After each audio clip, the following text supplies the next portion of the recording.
Hello दोस्तों, तो आज की इस वीडियो में मैं करूंगा transformers war for Cybertron series की एंडिंग एक्सप्लेन, जिसमें मैं आपको इस पूरी सीरीज़ की स्टोरी बताऊंगा और साथ ही साथ हम इसकी एंडिंग के बारे में भी बात करेंगे। तो चलिए इस वीडियो को शुरू करते हैं। तो इस सीरीज़ की स्टोरी स्टार्ट होने से पहले मैं आपको बता दूं कि इस सीरीज़ में ये दिखाया गया है कि ऑटोबॉट्स और डिसेप्टिकॉन के बीच में लड़ाई हो चुकी है, जिस लड़ाई की वजह से उनका पूरा का पूरा प्लेनेट ही तबाह हो चुका है और कुछ गिने चुने ऑटोबॉट्स बचे हुए हैं जो कि अभी भी लड़ाई लड़ रहे हैं, और वहीं दूसरी साइड डिसेप्टिकॉन्स की अपनी पूरी की पूरी आर्मी है। तो इस सीरीज़ की स्टोरी स्टार्ट होती है जहाँ पे हम देखते हैं बम्बल बी और व्हील जैक को। यहाँ मैं आपको ये बात बता दूं कि बम्बल बी ने अभी तक ऑटोबॉट्स की टीम को ज्वाइन नहीं किया है और ये दोनों कुछ ढूंढ रहे होते हैं, और तभी ये लोग स्पेस ब्रिज को ढूंढ निकालते हैं। तो अगर आपको नहीं पता कि स्पेस ब्रिज क्या है तो मैं आपको बता दूं, स्पेस ब्रिज के थ्रू स्पेस में कहीं भी ट्रैवल किया जा सकता है। और तभी वहाँ पे डिसेप्टिकॉन्स आ जाते हैं और फिर एंट्री होती है मेगाट्रॉन की, और मेगाट्रॉन आदेश देता है इन दोनों को मार डालने के लिए, और तभी वहाँ पे एंट्री होती है ऑप्टिमस प्राइम की, जो कि इन दोनों को बचाने के लिए आया है। और ऑप्टिमस प्राइम इन दोनों को बचा के वहाँ से ले जाता है, लेकिन वो फिर बम्बल बी को ऑफर करता है उनके हेडक्वार्टर पे चलने के लिए, क्योंकि बम्बल बी ने अभी तक ऑटोबॉट्स की टीम को ज्वाइन नहीं किया है। और फिर बम्बल बी तैयार हो जाता है उनके हेडक्वार्टर पे जाने के लिए,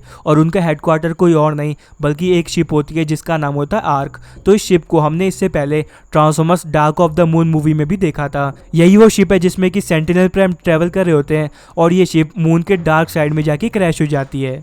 तो उस शिप के अंदर बहुत सारे ऑटोबॉट होते हैं और ऑटोबॉट के कमांडर भी होते हैं जिनका नाम होता है अल्ट्रा मैग्नस। तो कुछ टाइम बाद हम देखते हैं कि अल्ट्रा मैग्नस डिसेप्टिकॉन्स के सामने जाके सरेंडर कर देते हैं।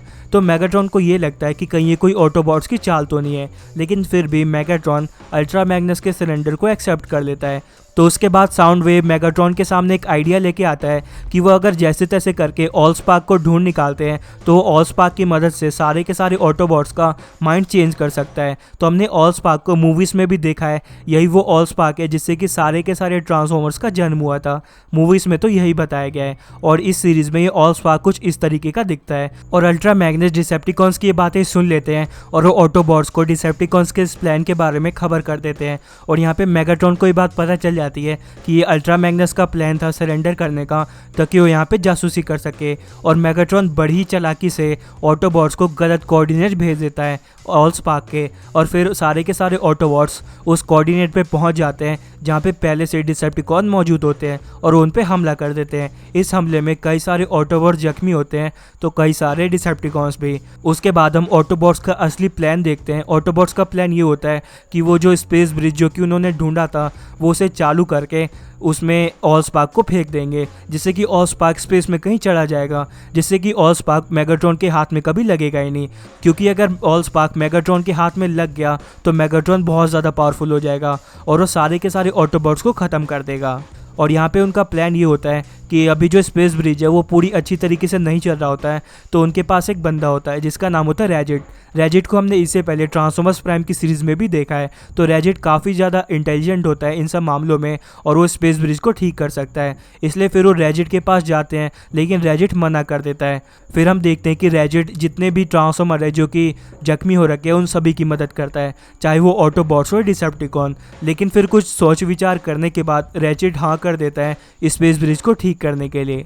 और वहीं दूसरी साइड हम देखते हैं कि मेगाट्रॉन बहुत ज़्यादा गुस्सा हो चुका है और वो बुरी तरीके से टॉर्चर कर रहा होता है अल्ट्रा मैग्नस को, और वो अल्ट्रा मैग्नस को कहता है कि वो ऑटोबॉट्स के बेस के बारे में बता दे, वरना वो इसी तरीके से अल्ट्रा मैग्नस को टॉर्चर करते रहेंगे। जिसपे अल्ट्रा मैग्नस ऑटोबॉट्स के बेस के बारे में बताने के लिए तैयार हो जाता है। और जब वो ऑटोबॉट के बेस के पास पहुँचते हैं तो वो देखते हैं कि अल्ट्रा मैग्नस ने उन्हें बेवकूफ़ बनाया, जिससे कि मेगाट्रॉन और ज़्यादा गुस्सा हो जाता है और मेगाट्रॉन अल्ट्रा मैग्नस को गोली मार देता है, जिससे कि अल्ट्रा मैग्नस वहीं के वहीं मर जाता है। लेकिन फिर अल्ट्रा मैग्नस के अंदर से कुछ चमकीले चीज़ें बाहर आने लग जाती है, और वो चमकीली चीज़ें बड़ी तेज़ी से वहाँ से चली जाती है, जिससे कि देखकर मेगाट्रॉन पागल हो जाता है, क्योंकि उसे समझ में नहीं आ रहा होता कि आखिर ये चीज़ है क्या।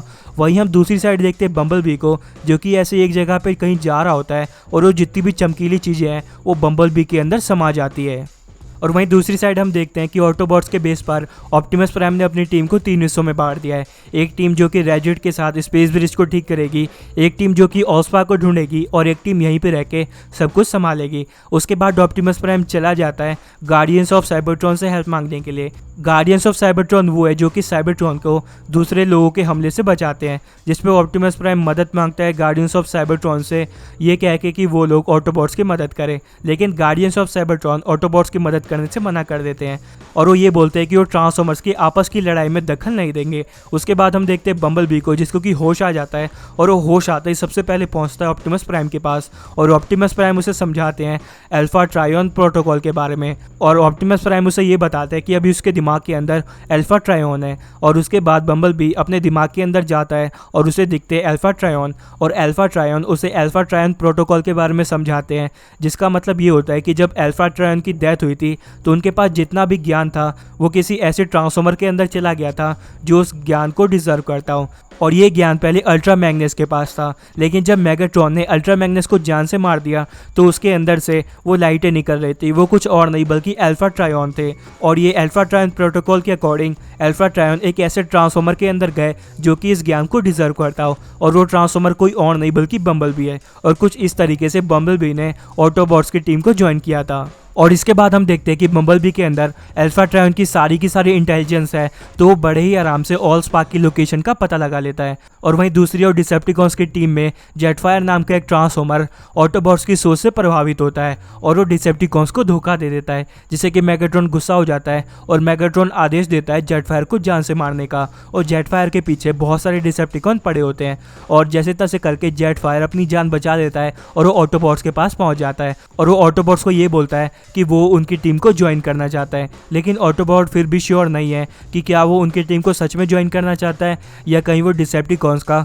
कोई खबरी तो नहीं है। और वहीं दूसरी ओर डिसेप्टिकॉन्स की हम देखते हैं कि शॉकवेव ने एक नए वायरस को खोज निकाला है, जिस वायरस की मदद से वो इस प्लेनेट के मैक्सिमम ऑटोबॉट्स को डीएक्टिवेट कर सकते हैं। और इस वायरस को स्प्रेड करने के लिए वो अल्ट्रा मैग्नस की बॉडी की हेल्प भी लेते हैं, जिससे कि प्लेनेट के बहुत सारे ऑटोबॉट डीएक्टिवेट हो जाते हैं। और वहीं दूसरी ओर ऑप्टिमस प्राइम ऑस्पार्क को ढूंढने के लिए निकल पड़ते हैं और वो ऑस्पार्क को ढूंढ भी निकालते हैं और वो बड़े ही स्टाइल से कूदकर ऑस्पार्क को अपने हाथ में पकड़ लेते हैं। शायद आपने ये सीन ट्रांसफॉर्मर्स प्राइम की सीरीज में भी देखा होगा, जहाँ पे ऑप्टिमस प्राइम कुछ इसी तरीके से उछलकर स्टार जेबर को अपने हाथ में पकड़ लेते हैं। और इसके बाद हम देखते हैं कि ऑप्टिमस प्राइम ऑलस्पार्क को अपने साथ ला रहे होते हैं और वहीं पे रेजिड भी स्पेस ब्रिज को ठीक करने में कामयाब हो जाता है और वो स्पेस ब्रिज को ऑन कर देता है। और ऑप्टिमस प्राइम जैसे तैसे करके ऑलस्पार्क को स्पेस ब्रिज में फेंक देते हैं, जिससे कि ऑलस्पार्क स्पेस में कहीं चला जाता है।